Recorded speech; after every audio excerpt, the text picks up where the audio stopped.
Hello and welcome to Crosstalk, where all things are considered. I'm Peter Lavelle. The elusive search for justice. Should individuals, including government officials, be legally held to account for starting aggressive wars, like in Iraq? Is it fair and moral that Bush-era officials be given immunity from prosecution? If they're not held accountable, then who is ultimately responsible?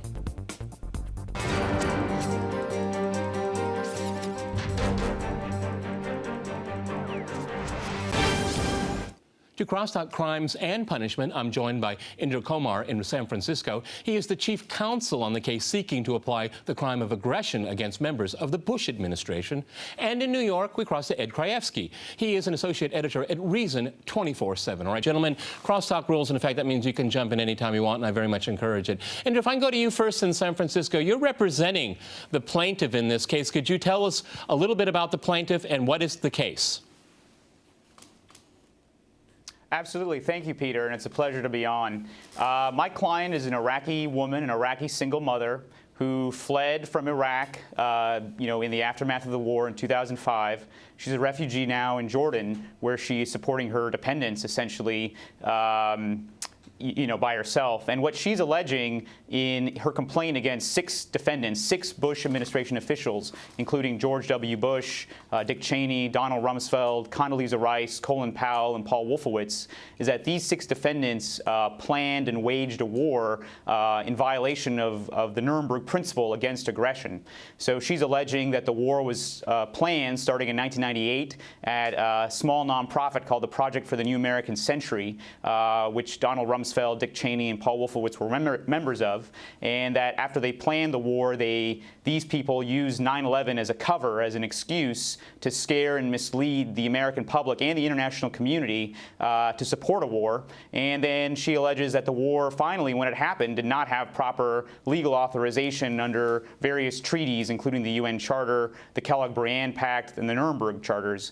So that's the heart of the case, and the case was filed in March, and as you mentioned, in August, the Department of Justice filed this Westfall Act certification, which is a request to the court that these 6 defendants be essentially immunized from civil proceedings. Okay, Ed, I think everything that Inder just said, most critical people would agree with, but is there a case? Because we do have federal statutes that can just give immunity to all of the individuals that Inder just mentioned. Yes, they can, and that's the federal statutes on the federal level, but the same thing also happens on the local level. Often when there's police brutality claims, when there's a settlement that ends up coming out, the settlement will always say that nobody accepts any liability. So I think while the work Inder is doing is important, it's a long shot to have expected the Department of Justice not to immunize these officials, because moving forward, Barack Obama, when he's out of office, and Eric Holder and whoever else, when they're out of office, they're not going to want to have to be held responsible for anything that might be in the future considered illegal that they're doing now. Well, Ed, you got way ahead of me. You got way ahead of me on this program, because that's exactly what I wanted to ask, and I think that Inder's work is actually very valuable, because Barack Obama is going to just, basically pardon himself, okay? Because this is essentially what's going on here. This is a culture of impunity here. Inder, it's been mentioned, it's a hard case. What else do you want to achieve by it? Just awareness? Well, no, I think actually, people say it's a hard case, and I think what's hard about it, or I think what people, what's innovative or novel about the case is just applying these rules equally. Let me give you a common law example. In the common law, premeditated murder is the worst crime you can commit.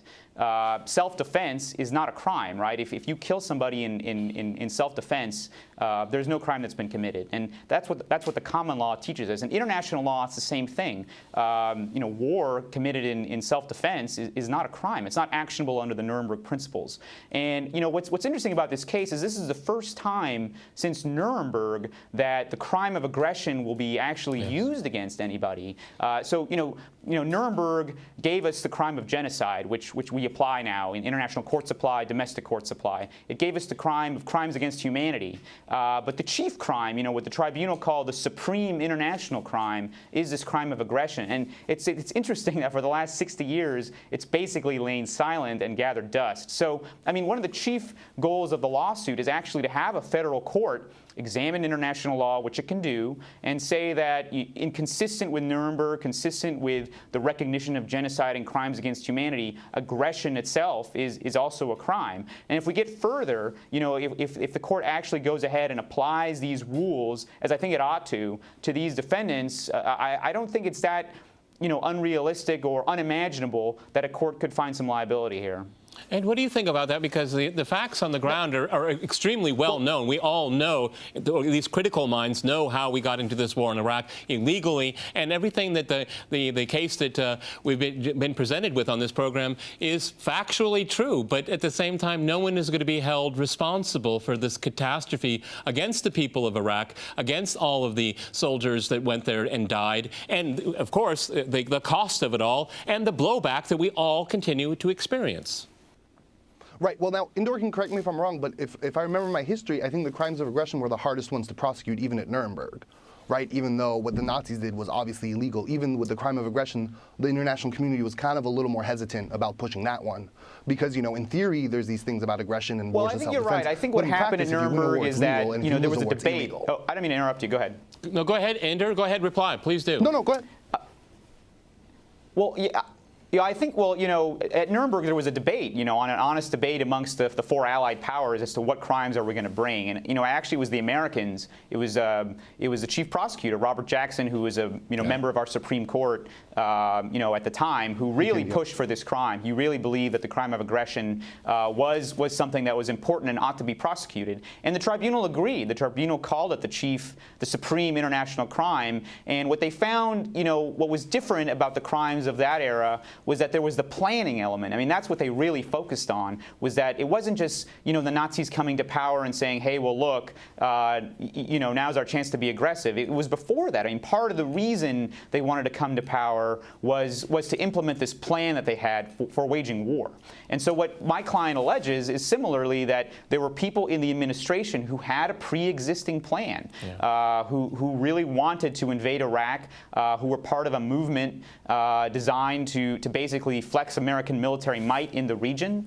And when they came to power, they weren't able to do it immediately, but once there was this unrelated terrorist incident, they were able to use it as cover. So I think the planning is what makes this more appropriate for a case to consider the crime of aggression. And, aggression is gaining a lot more acceptance in the international community. The ICC, the International Criminal Court in The Hague, will have jurisdiction of this crime in just a couple years. There was an amendment that was passed very recently related to aggression.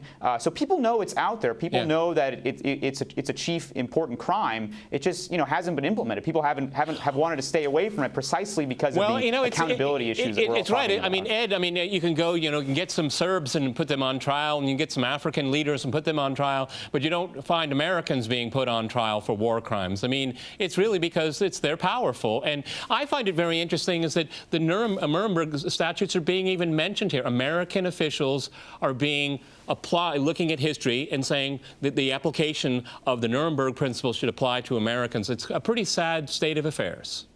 Yeah, but I think it's important to remember that not only did Congress authorize the use of military force in Iraq in 2002, that the regime change in Iraq was the law of the land in the U.S. since 1997 or 1998 when Bill Clinton, Democrat, signed the Iraqi Liberation Act.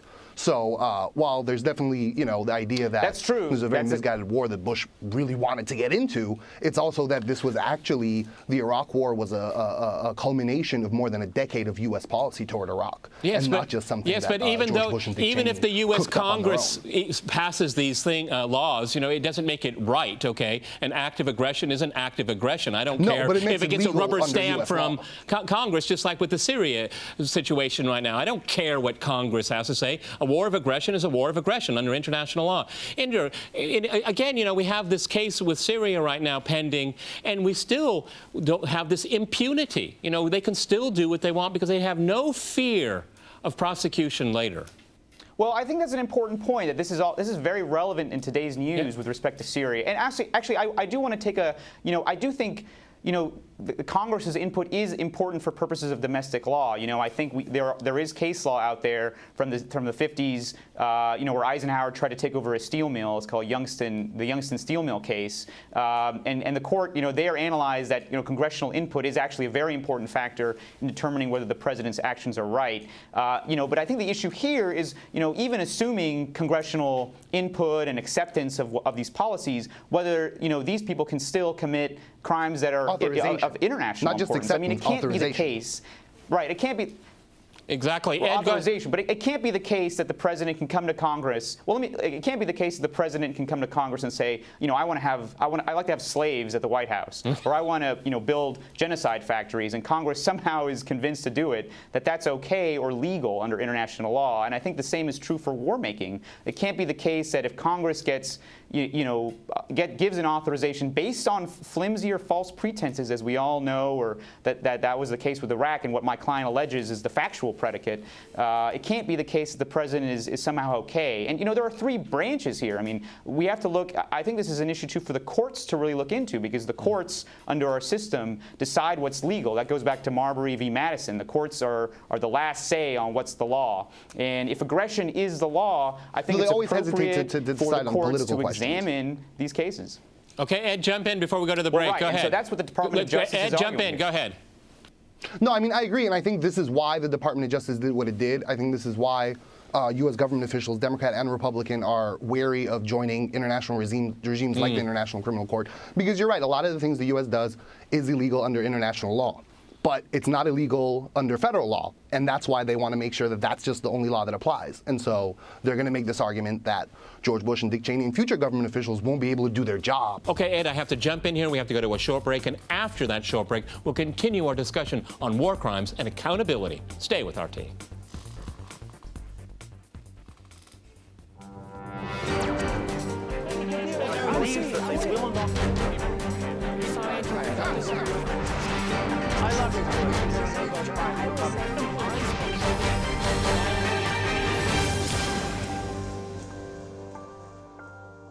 Welcome back to Crosstalk, where all things are considered. I'm Peter Lavelle. To remind you, we are discussing war crimes and accountability.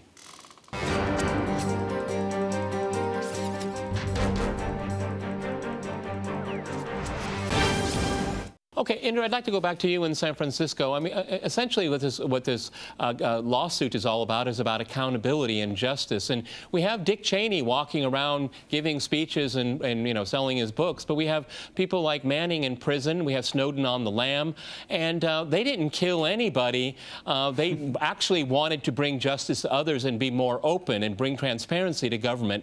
But again, we see government doesn't want any kind of accountability and doesn't want any kind of transparency. Well, I think that's right. And, I think the point of the lawsuit in a lot of ways is that the law needs to apply equally. I don't think that's a controversial statement to make, but it's become controversial. And I think what we see in the Syria instance in the latest news is that there's a certain sectors of our government that are so willing to just reach for the trigger, essentially, to solve international problems. And that's not the world that we wanted after World War II. That's not the world our founders wanted. It's not a world that is consistent with my sense of what America could and should be. And part of that is applying the rule of law and adhering to it. So, we created this pretty fascinating international system after World War II that required UN authorization for acts of violence, where the UN said the U.S. said we're the most powerful country, but we're going to use that power justly. And I want to live in a world where that's possible. And I think the courts can apply the law in such a way where this might be a possibility to do it through the courts. What do you think about that, Ed? Do you think the courts really want to get involved in this? Because we've seen over the last probably 30 years, executive privilege just continue to expand and expand at the expense of Congress and at the expense of the courts. Yeah, I mean, I don't think the courts really are usually reticent about considering political questions, and I think they do consider war making and foreign policy a political question. So while the ideal is great that they should be more involved, because you're right, we have three branches of government and they have their role, I think in practice, unfortunately, they've kind of taken several steps back from engaging in political questions and policy matters that matter. And are you hoping that there'll be other plaintiffs that will come and make a case as well? Because it seems to me when the Department of Justice gives immunity, or considers giving immunity, it means, I have this feeling that the people that they're getting the immunity are guilty of something. I mean, why are you protecting them, giving them cover? Automatically, let's not talk about it. You can't touch them, untouchable. This is very interesting. Yeah.